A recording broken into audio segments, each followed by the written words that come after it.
Welcome to the Global Justice Report, an online production of the Center for Global Justice. I'm Cliff Durand, your host for today's program. The Center for Global Justice, El Centro para la Justicia Global, is a multinational and bilingual research center in San Miguel de Allende, Mexico. The center is devoted to research and learning for a better world and empowering a solidarity economy. Due to the pandemic, we have discontinued our in-person events and instituted these online webinars.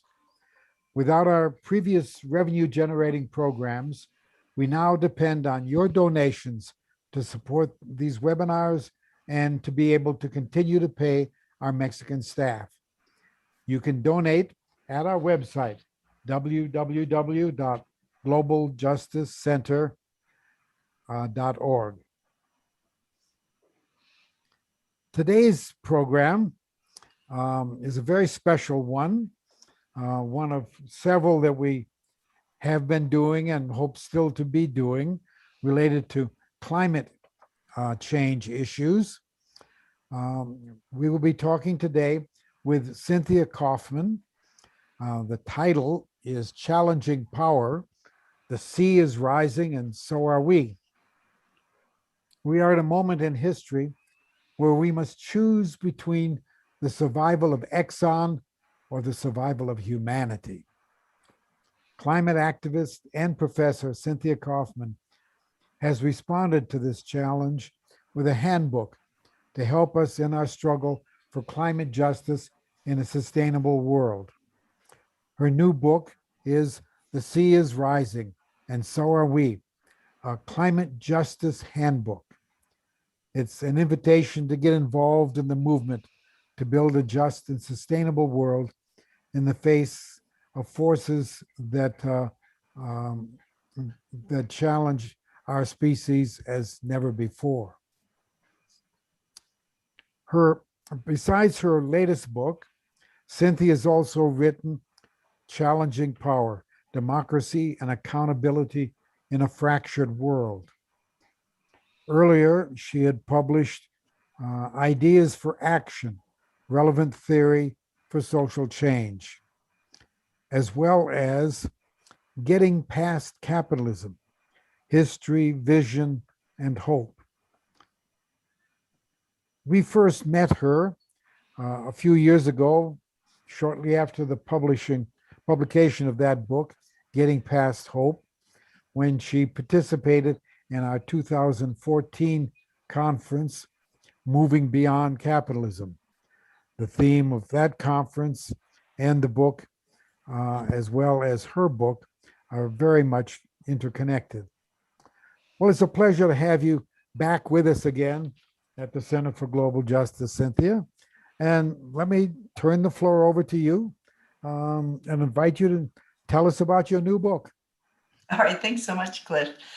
All right, so this book, as you said, it's a handbook. So I've been involved in climate change work for about 10 years, and it's really important work, and it's really important. We have really until 2030 to pretty much cut the emissions levels that we have right now in the world in half. That's a huge goal.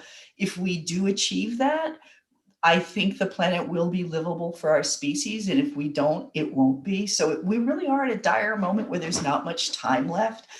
And one of the things I've found in doing climate change work is that there are a lot of barriers to getting involved. So one of the barriers, I think, for people is just knowledge, right? It's like it seems technical, scientific, like engineering solutions.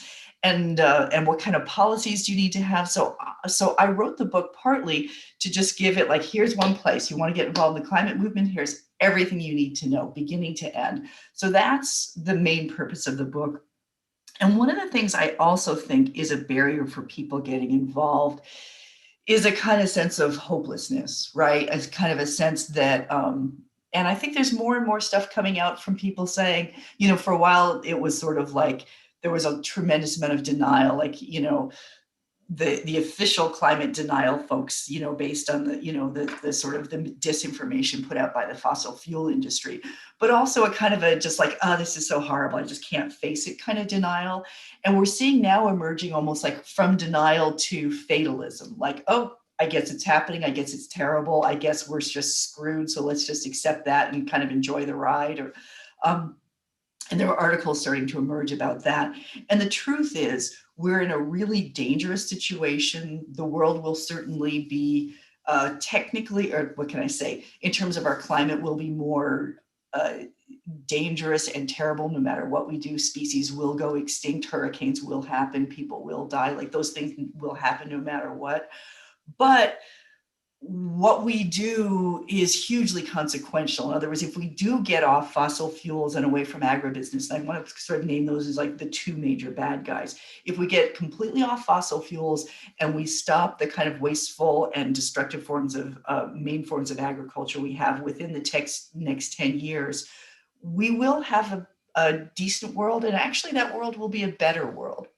So that for me is kind of the main message, because I think for a lot of people, they don't get involved because they can't imagine that they could make a difference, which could be significant. And what I want to say is every single one of us needs to do as much as we can. And if we do that, not only will we sort of avoid the absolute worst catastrophes that can happen, but actually it's an opportunity to build a better world. And one of the things that you all do at the Center for Global Justice that I'm so happy about is the idea of solidarity economy, right? Like there's a way that you could say it's the agribusiness companies and the fossil fuel companies that are responsible for this mess, but that's also related to capitalism, right? There are all these ways that capitalism has made it such that big, powerful companies that have a huge vested interest are able to control our political systems and make it such that we can't shift in the ways that we need to. And so I think that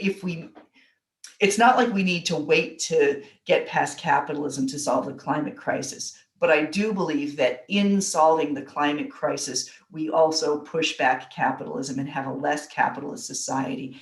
And what comes out at the other end looks pretty good. It's an economy that's based on the needs of workers. It's an economy that's based on people consuming less. It's a political system that's more democratic.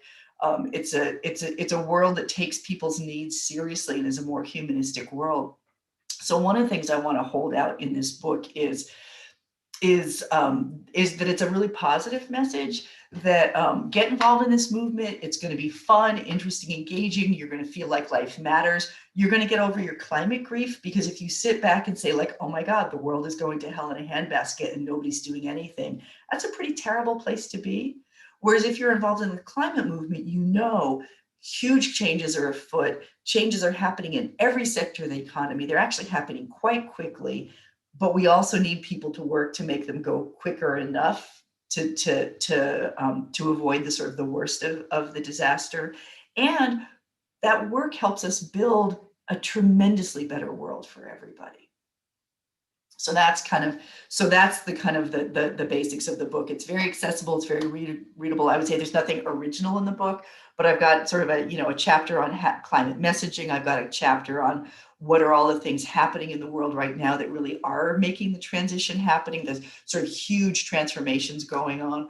What are the politics that are keeping us from getting there? A chapter on kind of like what are the policies we all need to be fighting for? Where are the places that a climate justice activist really needs to put their energy? So I've got, and then also I've got a chapter on kind of how to get involved as an individual in ways that are sort of going to be meaningful and kind of feed your soul. So that's what the book is. And I was really excited to take the time to put this together as a kind of an offering to hope to make a ramp for people to get involved in the movement. You mentioned consumerism and the world that we need to move toward as one with reduced consumption. Now, that could well be a problem, because obviously the expectation in the United States certainly has been that there needs to be continuing rising standards of living. Indeed, that's probably essential for political stability. And it's because there hasn't been rising standards of living that we're seeing so much political instability now. So there is this question of how to transition to a less consumption oriented society, particularly when you consider that it is the needs of capitalism that's driving most of that consumption. Yeah, wonderful question, Cliff. And I have to say, my next book that I'm working on actually is called Enough. Like, how can people feel that they have enough? How can poor people actually have enough? And how can we leave enough for the rest of the environment? And what I would, yeah, no, it's such an important question. And you're so right how you posed it in terms of sort of the politics of it. So what I would say is that, people need to live well, but in a capitalist society like the United States, especially, there's a really wonderful book that's a couple years old now called The Spirit Level, about how inequality drives almost all of our social problems. And one of the problems that it drives is the need for status. So there's all this really interesting literature that's developing the last 20 years around happiness and what makes people happy. And everybody, and our friend Karsten Stroll is here, who's a Buddhist who knows all about what I'm talking about. So good to see you, Karsten.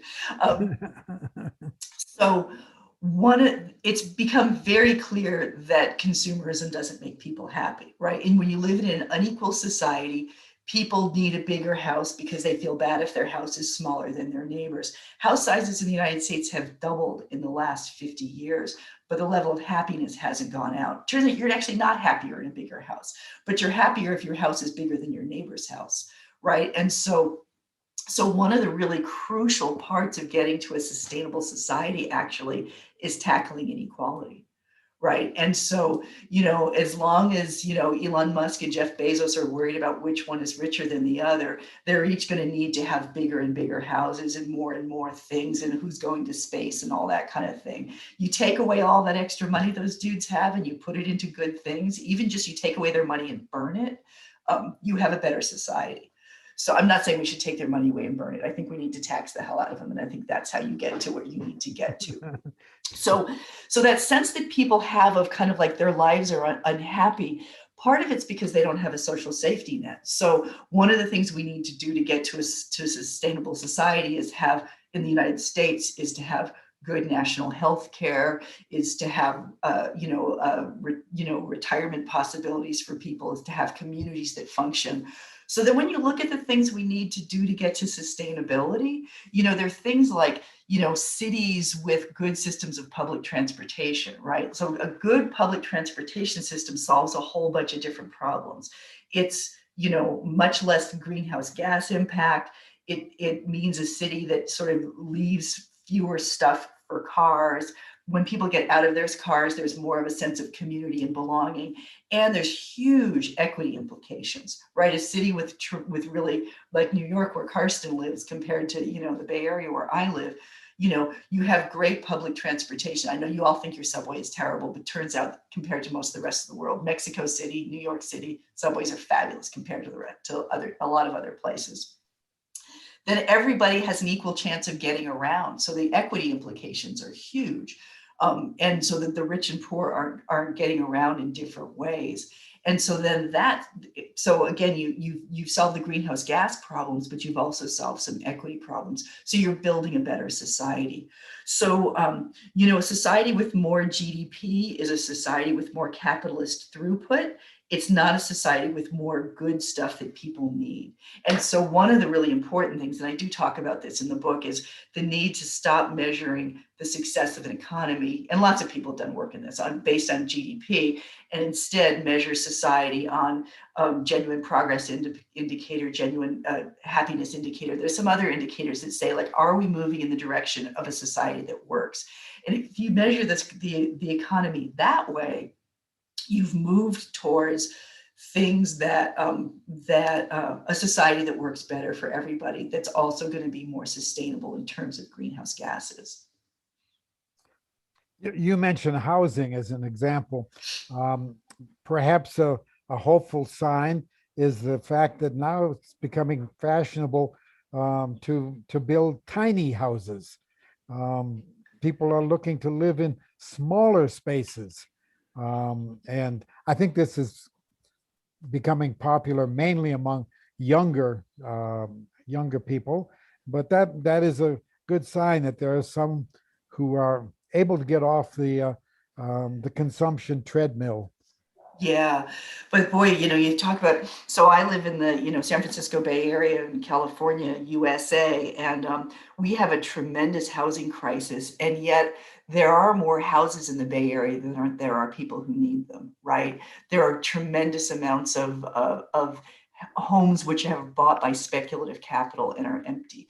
So some of, the tiny house movement, some of it's just like, that's what people can afford, right? Young people just kind of going into the housing market in so many places actually in the world right now can't afford homes because there's so much speculative capital in the housing market. So that's the other thing too, right? And so, part of its sustainable cities are the idea of transit-oriented development, right? You build homes which are well insulated and have solar panels and plug in things for their electric vehicles and bikes and all of that densely near transit.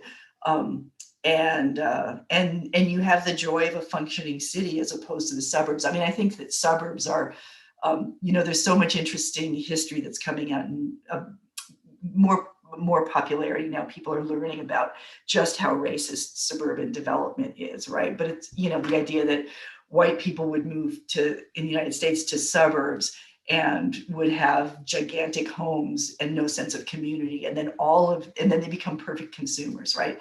And then all of their sort of happiness in life comes from the giant lawnmowers they have and the giant cars they have to drive around.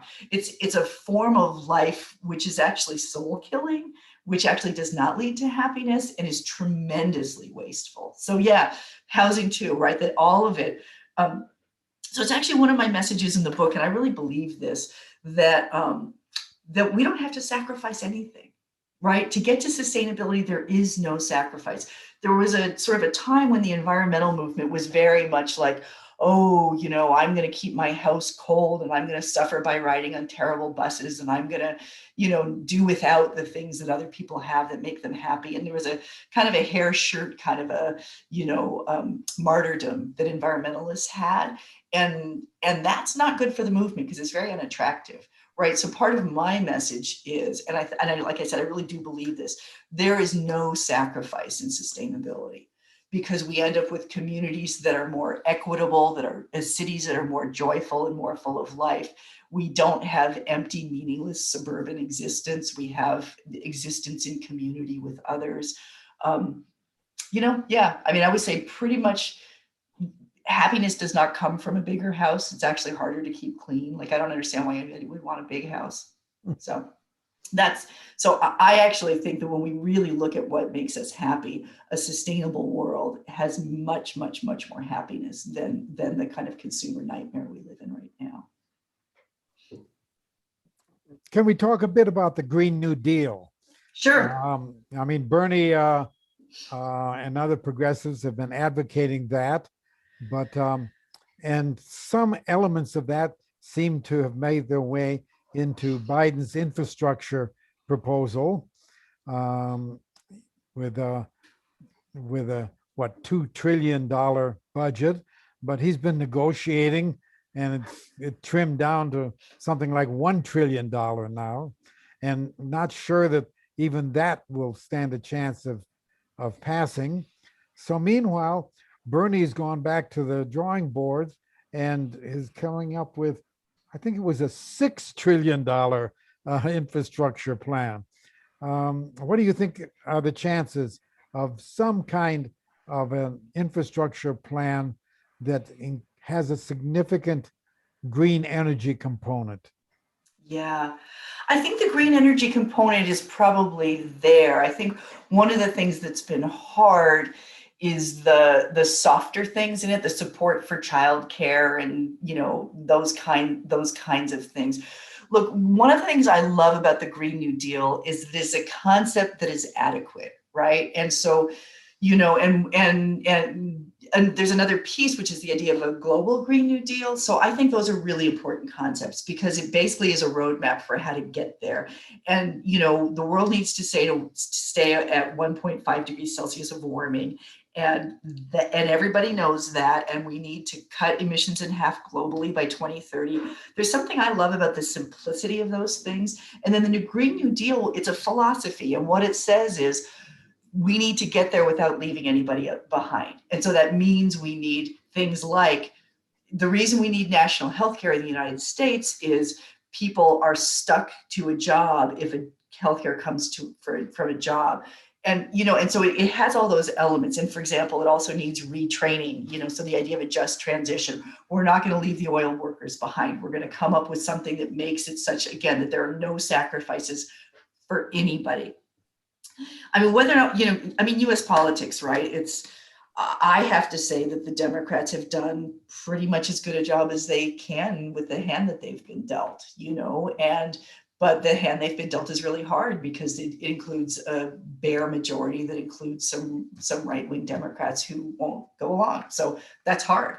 So what I think is important is holding the vision of where we want to go and fighting as hard for it as we possibly can. And so some of that is, you know, one of the things you know, I use the concept of climate justice, right? And so the idea of climate justice is we think about making the transition to sustainability, keeping race, gender, capitalism, all those things kind of at the core of how we understand the situation that we're in. And so part of it is that the system as it's constructed is still subsidizing the fossil fuel industry, you know, hugely, right? There's a new federal bill actually to get rid of the fossil fuels and subsidies in the United States. And that's really, really important. We're still digging the pit we need to get ourselves out of. So, so we need people on the streets, right? We need to raise the noise. We need to challenge power. We need to call out, you know, who are the fossil-free candidates and who are the candidates who are taking money from the industry. And that's how we move it, right? So, you know, there's a concept people have been using lately that I had never heard of, like the Overton window, the sort of like, you know, what is politically possible in a given moment. And it's up to social justice activists to push the window of what's possible by being on the streets, by saying like, absolutely not, we will not accept less than a full Green New Deal. And then you let the politicians sort it out and do their compromising and deal making within the context that we create. And I have to say, one of the situations that I think is really troubling to me right now is the role of labor. The Green New Deal does a phenomenal job of putting out a vision that is extremely labor friendly, right? That basically says, the emerging solar industry, which is run by, you know, terrible people like Elon Musk, who basically want, you know, to be feudal overlords and don't want to have, you know, their workers be unionized and, you know, that sort of thing, that we all need to push to make sure that solar and wind are as unionized as possible, and that the coming economy is an economy with strong workers' rights. And that as we get off fossil fuels, that those workers not be left behind. So the just transition is super important. But the fossil fuel industry is tremendously powerful. And so I just give you, in, you know, California, which is a liberal state with a 2/3 Democratic majority, there is all kinds of progressive climate legislation being killed right now by the fossil fuel industry, which isn't all that strong in our state, with the help of the building trades. So that and a bunch of the sort of union bureaucracies have decided that their alliance with the fossil fuel industry and the kind of right-wing forces in this state are more important than their alliance with the sort of new economy, the solidarity economy, the just transition that we're trying to argue for. And even though all kinds of these bills have gone out of their way to be very labor friendly, so the politics of that is really complicated and really crucial and actually, frankly, terrifying. So when we think about what's getting in the way of a Green New Deal in the US or even a global Green New Deal, there's all kinds of forces we're up against. We're up against the entrenched power of the building trades. We're up against the fossil fuel industry. We're up against complacency.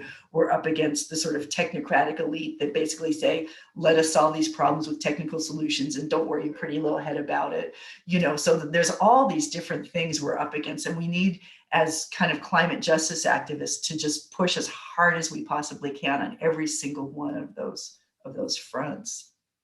Yeah, the activism is has always been crucial in any major change in our society, and our listeners should know that Cynthia directs a rather unique program, the Institute for Democracy in Action at De Anza College. Can you tell us a bit about that and how you're training community organizers? Sure. Yeah, the Vasconcelos Institute for Democracy in Action, so it was named after John Vasconcelos, who was a California politician, very progressive guy. Vasconcelos, by the way, because he's Portuguese, not Spanish. So the Institute, we have a community organizer training program, and we just got a big grant. And so we are basically taking in opportunity youth, so folk who are not otherwise in college, to train them to be community organizers. And we got some decent money actually from the Employment Development Department to do that work, which is just amazing. And we're hoping the program is going to go national after a little bit, but it's a really, I feel really blessed to be doing that work. And so as part of that program, we have paid interns. So we have some student interns who are working on depolicing stuff. We have student interns who run our Undocumented Students Resource Center. And we have a couple of student interns some who are working on housing issues. And we have some interns who are working on bus advocacy. And I'm really proud of that work. Let me give you an example. So De Anza College is in right outside of San Jose, California. We're actually in a little town that's just us and Apple and a bunch of suburbia. It's kind of remarkable. And we have no relationship to Apple because they're terrible. But in any case, we're right near the city of San Jose. Our students worked years ago for a deal with the bus company so that all of our students, and we have 20,000 students, all of our students get a bus pass as part of being a student, saved our students like $700 a year. And meant that the buses run much more frequently. And so now there's, and so it's had a huge impact on reducing greenhouse gas emissions, but also increasing equity within our valley. And so our students kind of continue every year to work on some kind of advocacy with having to do with public transportation. So yeah, I feel really blessed to be up close and personal, really doing that work with our students. Mm-hmm. And I can feel Karsten's desire to talk. So I wonder if we should open it up for dialogue, not Q&A, but like dialogue with anybody who's here listening. Certainly. Do you want to weigh in, Karsten? Yeah. First, Cynthia, lovely to see you. Great to see you. Yeah. And I like everything you're saying here. And it's very clear to me that, the GDP is not the sign of progress, and we need to have a happiness index, and we need to think about sustainability in a whole different way, and so forth. There are two thoughts I have on what you've just said. I should say one thought and then one concern I have overall. The thought comes from a Buddhist perspective. I'm not so sure of how to frame the question of, we don't have to think of sustainability as a sacrifice. Now, in one sense, I think that's true, because ultimately people would be much happier if they had a very different orientation toward life. But in terms of the orientation people have now, tuned in to consumers, tuned in to zero-sum games that they play, tuned in to the way they think of the GDP as the sign of progress, and a variety of other things. It's a kind of sacrifice of where they are now. I would prefer to change the term, like a term that I would take from Buddhism and other spiritual traditions, that we need a kind of renunciation of our way of life. And And the yeah, renunciation is going to feel like a sacrifice at first, but we have this renunciation in order to ultimately develop a form of life and an orientation to life, which is ultimately going to lead to a much greater kind of happiness. But it's a different kind of happiness. yeah, but Karsten, I think politically, I think it's a mistake that the environmental movement has made is to frame it as either sacrifice or renunciation on the part of an individual. In other words, so for example, I like just to take public transportation, I had students who I won't drive a car because cars are bad. I'm going to take public transportation, even though transportation in our area is terrible. That's renunciation. When you have a fabulous bus system, it's not renunciation. People are like, hey, like when I visit New York City, man, I'm not renting a car because renting a car in New York City is a terrible thing to do. You know what I mean? And so I don't have to renounce my car in New York City because it's worse to drive than it is to take transit. Does that make sense? And so because, and this is digging into another thing that I haven't talked about yet, but I think is important and may be important for our conversation, is that I was not attracted to the environmental movement at all for a long time, even though my husband and lots of my friends are environmentalists, because it felt very individualistic, right? If you go back to Al Gore's movie, it's like everything terrible is happening, and so you need to change your light bulb to get a better mileage car, et cetera, as opposed to seeing these things as policy changes, right? So if we fight hard to tax wealth, if we fight hard to invest in public transportation, if we fight hard to get in countries that don't have it, national health care, if we fight hard for all those things, if we fight hard for a good, clean electric grid and, et cetera, right? We fight hard for those things, then the world around people shifts and the possibilities that they're faced with shift. And you just don't pose it as a personal question. Does that make sense? It does, but I would make then a distinction. What language we use to reach out to people is one thing. How we understand what we're doing is another thing. I think what has to be done is a fundamental shift in consciousness in which, I'm going to use the word now, not that there's not a word to use to people in general, but just among us and people who want to think about this seriously. We have to renounce our general materialist consumption way of life.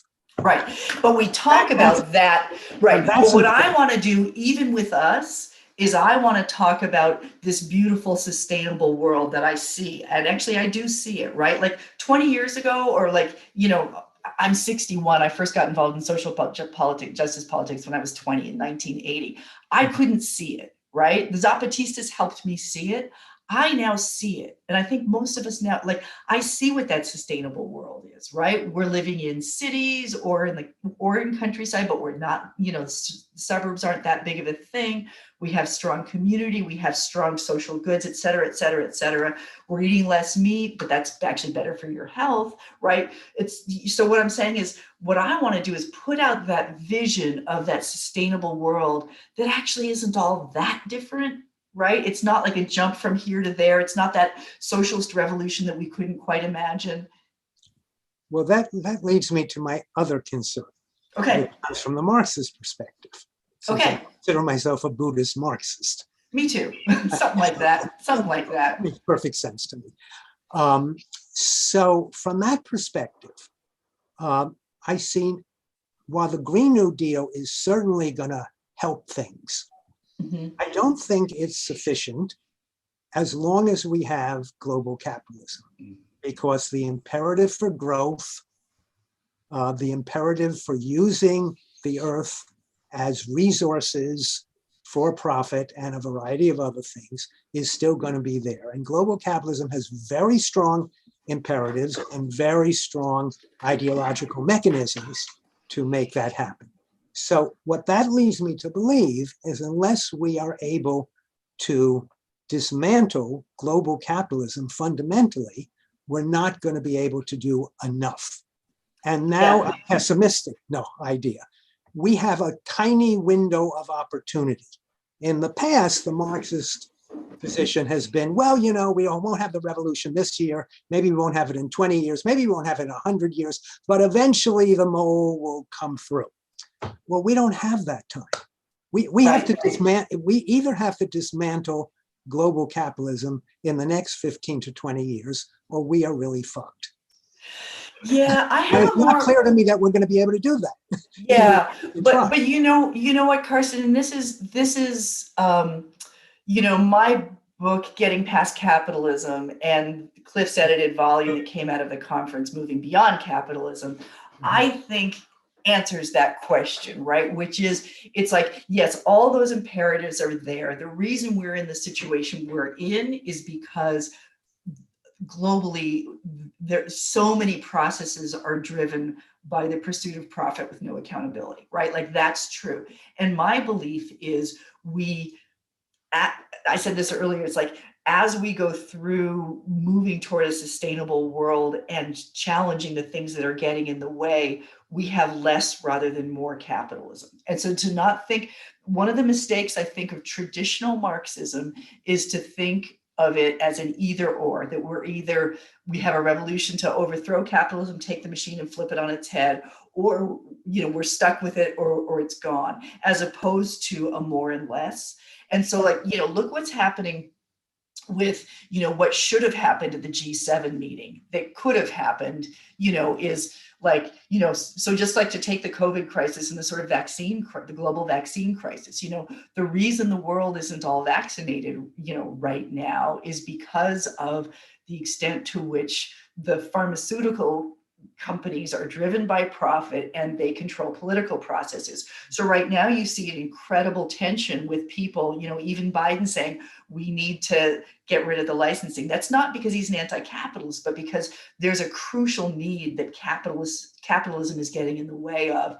And so as the crucial needs become more urgent, then things need to shift, right? So fossil fuel companies can no longer be subsidized. They can no longer have a blank check to drop their pollution into our environment. So as we shift that, we become less capitalist. And I believe that to be true. Even the sort of, one thing that hasn't happened for the global Green New Deal that was a real disappointment for everybody coming out of the G7, but maybe better in the next global climate meeting, is there has to be a pretty big amount of money given by the global north to the global south to help them on the energy transition. It's not a huge amount of money in the scheme of things, right? And if that happens, that's really crucial, right? And so those are all things that fight against capitalism. Yeah. That makes a lot of sense to me. Actually, what it brings to mind is a wonderful book, if people haven't read it, by Eric Olin Wright, his last book called How to Be an Anti-Capitalist in the 21st Century. Yeah. No, I was working on my book when he was working on that one, and I read an unpublished draft of it, and it was very helpful. And so I think that book, my book, and Cliff's edited anthology actually are all kind of in that same thing. And I think it's really important for Marxists to not be a brake on our imagination. Do you know what I mean? Like, which means we're not thinking about overthrowing capitalism, we're thinking about dismantling it. Exactly. And you can begin to see dismantling it piece by piece. I just, for myself, worry, and I take this seriously, that we may not be able to dismantle it in time. I hope we can, but well, right. And what I want to say to us Marxist folk is, like, let's not worry about that. Let's worry about eyes on the prize, 50% reductions by 2030. How are we going to get there, and what's getting in the way? And what people who are steeped in Marxism bring to the table is an understanding, a deep understanding of entrenched power structures, right? So let's not, kid ourselves and think that, that the billionaires of the world are going to solve the problem. We know that's true. Or the sort of like the rational, elite, the sort of, all the presidents and prime ministers of the G7. We know that that's not true, because we know the entrenched nature of capitalism. So that's what we bring to the table that's actually really helpful, as long as we don't do that Marxist game of, you know what I mean, of seeing it as like, well, we have to conquer the problem of capitalism first, right? But we bring that skill and knowledge of how it does work to the table as a set of tools. In addition to the Eric Olin Wright volume that Karsten referenced, I would also call your attention that that's really a short and popularized version of an earlier book, which was titled Envisioning Real Utopias, Yes. which is really a marvelous analysis of various institutions and practices that embody the kinds of principles that we would want to have central in a a sustainable world in the future. So I need the car key. Where's the car key? Yeah, no, I think that's right. And I think all of those Tell me what it is. Here. those things that an understanding of how capitalism functions really are just super useful in this situation. Really useful. okay. Now, as you talked about a sustainable world, one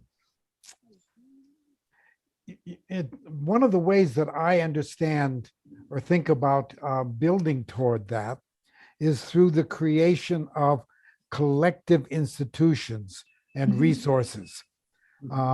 Public transportation is the example that you give. Yeah.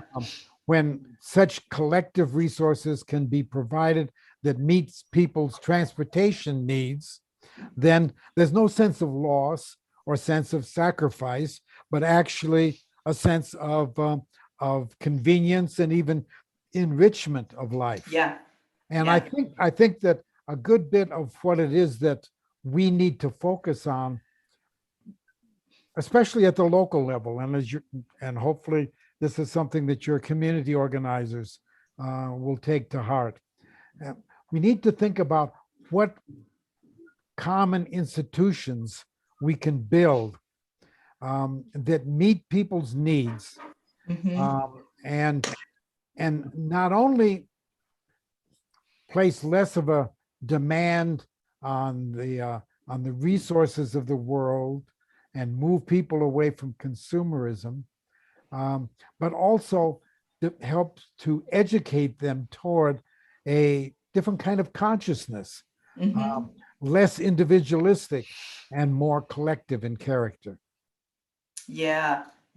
And my sense is that, sort of young people coming to consciousness at this point in a lot of the world are really clear that it's a mess, that the institutions that we have are not really helpful. And I agree with you, Cliff, that sort of a development of public goods and public banking is one that we haven't talked about yet, but that's another one that people are talking about a lot. But also, public housing, meaning, sort of like an investment in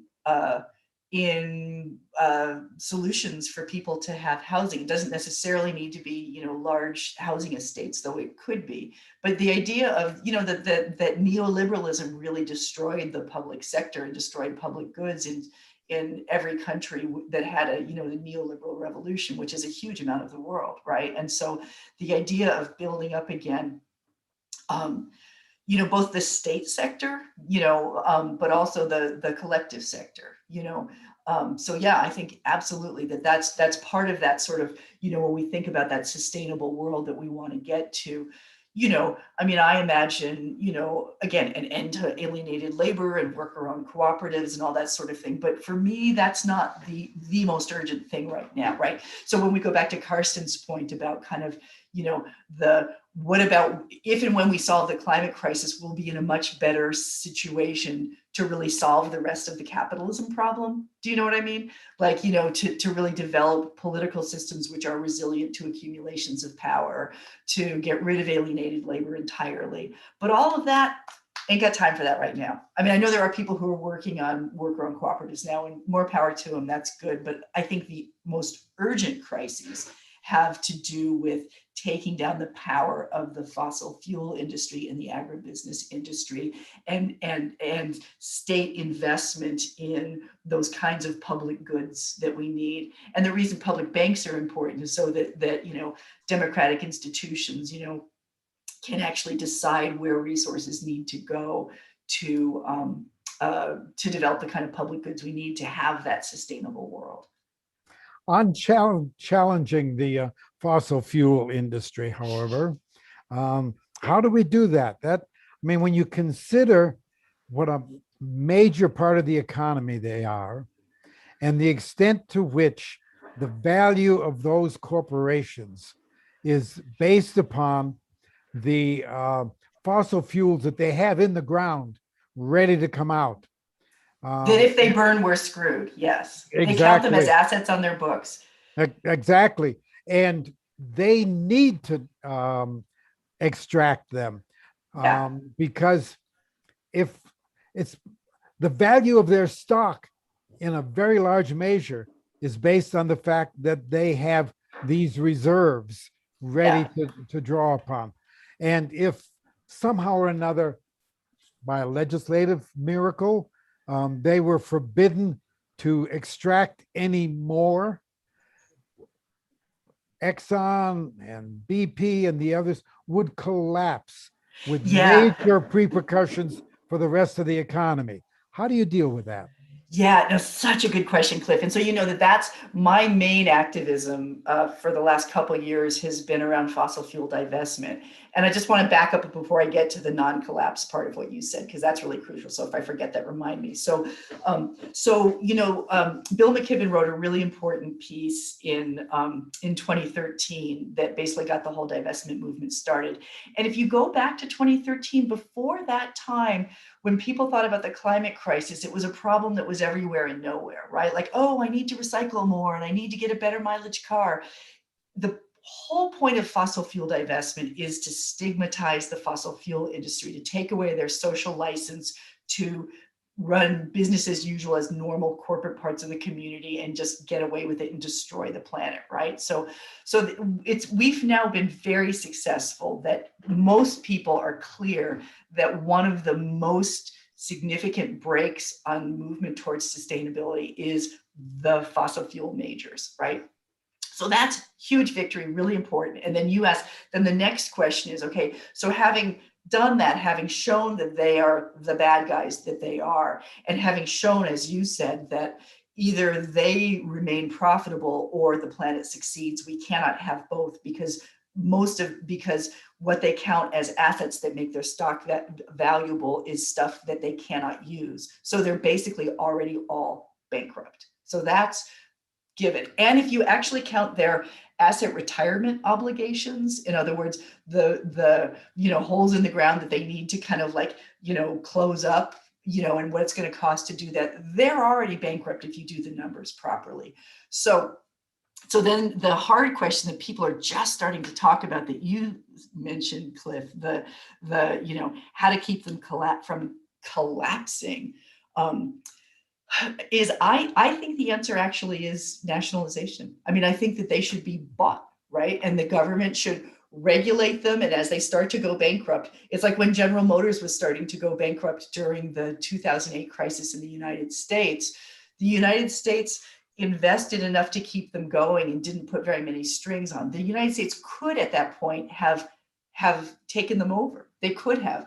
And so one of the things that people are starting to talk about, and I forget who's doing, but there are people who are doing really good work in this area. And I've read a few articles about it. But anyhow, there are organizations working on this. If as they start to go bankrupt, the government takes them over and then hires the workers to do the capping the oil wells and the cleanup work, because they are uniquely qualified to do that very hard, very technical work. That keeps them from collapsing, and then smooths the transition. Okay, Carson, you look like you want to say something. Can I build on that point first? Yeah. Go, Cliff. The last time there was nationalization of a major sector of the economy was when slavery was abolished. Yeah, A, yeah. a huge swath of property suddenly was abolished. And what made it possible was a civil war. True that. True that. Yeah, no, it's difficult. I'm not saying we're not at a difficult point. I mean, nothing I'm saying, I know I had this sort of cheery demeanor and like a better world, la, la, la, la, la. Nothing I'm saying is easy, right? You know, and one of the interesting things too, people have been writing about the abolition of slavery versus the abolition of fossil fuels is, you know, right, that when slavery was abolished, you know, slave owners were paid for their lost property, but the people who had been enslaved got nothing, right? And so hopefully we're going to do this transition a little better than that. So look, but you know, the other thing, Cliff, it's like, if you call it nationalization, right? We're among friends. I can say that if you call it nationalization, it's pretty hard. But when Obama gave a ton of money to General Motors to keep them going in 2008, there are ways of like putting conditionalities on things, right? Like there are all kinds of ways of doing that get the need met without the sort of like the political of, you know, fireworks of saying we're nationalizing the fossil fuel sector, right? And so it's a matter of bankruptcy proceedings that that function well. Okay, Can I follow- before Karsten presents his next comment, let me, I want to follow your question. for Actually, the benefit of people who are viewing this on YouTube, who might want to get involved in this discussion, you can't do it directly, but if you send an email to global.justice.cliff@gmail.com, I will pass your question on and we can discuss it. Okay, Karsten, go ahead. Yeah, so I just really want to follow up on your concern and suggest although nationalization is certainly part of what would have to happen, it's not so simple as that. One thing is, it can't simply be nationalization so we get the industry to run. I mean, what do they run on? They run on the extraction of, you know, fossil fuels, and that's what we don't want. Right, but if they're running on a downward trajectory, if they're running on a clear downward trajectory and there is no more profit motive, it's a whole different situation. I mean, that's the people who are doing serious work in this area, that's what they're arguing. So one part is there has to be a transfer of what they do. But the second thing is they don't operate alone. I mean, they're part of a whole system of corporate financial capital, especially now that financial capital is in the saddle. Yeah. So financial capital, if they start going down the drain, whatever they do, financial capital is going to be in a major upheaval. And I think some people are worried about, you know, on the capitalist side, and it may be a valid worry, is that so there's a huge amount of organizers who are doing this thing, stop the money pipeline.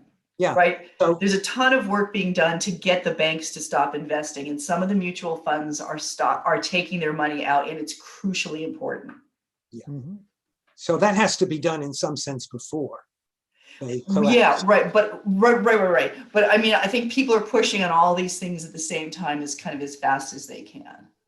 Yeah, one of the things that financial capital is beginning to pay more attention to with regard to the fossil fuel industry is risk assessment. You know, you put a lot of money into this, and does this industry really have a future? Yeah. And I like your comments on this recent rather surprising development at this shareholders meeting of ExxonMobil, where 2 members to the board were elected who want to see Exxon transitioning toward a more diversified activity. And you know, the climate movement has had an impact, and it's quite possible that kind of impact can lead more and more to this kind of reorientation of the fossil fuel companies away from fossil fuels. Yeah, I frankly, I think it's too late for ExxonMobil. I really do. I happen to think of that as greenwashing. The 2 out of 11 board members who are not terrible, And so, and, BP years ago talked a lot about trying to be, beyond petroleum. They were going to try to become something different, and they've totally failed at that. And Exxon is much worse than BP. So my own belief is that the fossil fuel majors are irredeemable. I just think they're irredeemable. They are the problem. They've invested billions in being the problem and lying about it. And I don't think that they're shiftable. And if you look, by the way, because I am doing this work to get the giant California pension funds to divest from fossil fuels, they've lost I have terrible memory for numbers. Anyhow, they've lost many billions of dollars by staying in the last 10 years. If they had left 10 years ago when we were first asking them, they would be billions, many billions, over 10 billion richer than they are now. And it's only getting worse. They're terrible investments, and there's no reason to believe that they're going to turn around as investments. So I do think you're right that as people start to talk about climate risk, those companies are going to become less valuable as investors. And remember too, one of our great victories recently was the Keystone XL pipeline being stopped, and basically it got a lot of huge push from activists. Then the US government did some things to kind of put it on hold. But what killed it dead, was TransCanada, the company that owns it, just basically stopping. And so in a lot of these cases, the financing for, and everybody knows now, the head of the United Nations and all the sort of, experts who study this, that there is no reason to put any money into new fossil fuel infrastructure. So that's one of the places we need to focus on too, is an absolute end to new fossil fuel infrastructure. And really putting, like, you guys were both saying, putting kind of a push on no more financing for it. Mhm. Yeah, and that So- brings us back to the question of infrastructure. One of the interesting aspects of Biden's plan is to convert the federal vehicle fleet to electric vehicles. Yep. And the infrastructure plan includes the building of the recharging stations, a whole network of them around the country that would make it feasible. Yeah, no, it's exciting. I mean, and right. And as the EV infrastructure comes in, as we get more public transportation, I mean, and that's one of the things I talk about in the book, just by the way, is that if you're not involved in this, you may think that nothing is happening. Even like, I'll just give you an example. Where I live, we have a public electricity, thing that sells us our electricity, and we have 100% green electricity in my county. And most people have no idea that happened. Most people have no idea that it happened. So there are huge changes afoot, and it's just our job to push them harder, push them faster. Cynthia, do I understand that you need to end in a few minutes? Yep. Oh, okay. I was hoping there were many other questions that we could get into, including nuclear energy. Not necessary. Can I just say that not necessary? The solar and wind are there. I mean, that's what's exciting. 5 years ago, it was like, holy shit, how are we going to succeed at this? Right now, the renewables are there. They're cheaper than the ugly stuff. There is no need for nuclear. Thank goodness, because that would have been a hard question. It's no longer a hard question, not needed. Okay, give me a couple other ones fast. Well, I call your attention to an article in The Guardian today by Bhaskar Sankara about the need to embrace nuclear power as part of our response to the climate crisis. So that discussion is not over, unfortunately. Okay. But I guess you need to go, and so we need to end what has been a really very, very fascinating and lively conversation. Perhaps we can continue it sometime in the future. I want to thank you so much, Cliff, for the opportunity. This is really fun, and just love chopping it up with y'all. Cynthia, do you still have the same email? Because I do. Yep. Okay. Yeah, email me. And Cliff, I want to just say something about the Zoom. I had such incredible problems getting in. I almost gave up. And I've had it before. I don't know if it's something configured in your Zoom or the way our Zooms talk to each other, but I've had that before. And Okay, you guys can take that offline. I just want to say, Roberto, thank you so much for the tech, because from where I sat, it looked really good. So thank you so much. All right, bye, you guys. Okay, well, thank you, Cynthia. See ya. And, you know, for Karsten's benefit and others who want us on, reach us on Zoom, the best way to do that is to go to our website, globaljusticecenter.org, and you can get on either the YouTube or the Zoom directly there. okay, You don't have to know the link or anything like that. okay. So, you know, today's program, as well as past webinars, are all available on our YouTube channel. And as I say, they are accessible from our website, globaljusticecenter.org. I hope you'll join us for next week's webinar, which will be on the Goldman Environmental Prize. You'll have a chance to learn who this year's winners are of this prestigious prize that is given to those brave men and women who have fought to protect the environment, frequently in the face of opposition from corporations and from their governments as well. So there are 6 winners of the Goldman Prize, which you will learn about on next Monday. Finally, thanks to our webinar team, Liz Mestras, Gregory Diamond, Roberto Robles, Olivia Canales, Bob Stone, and yours truly.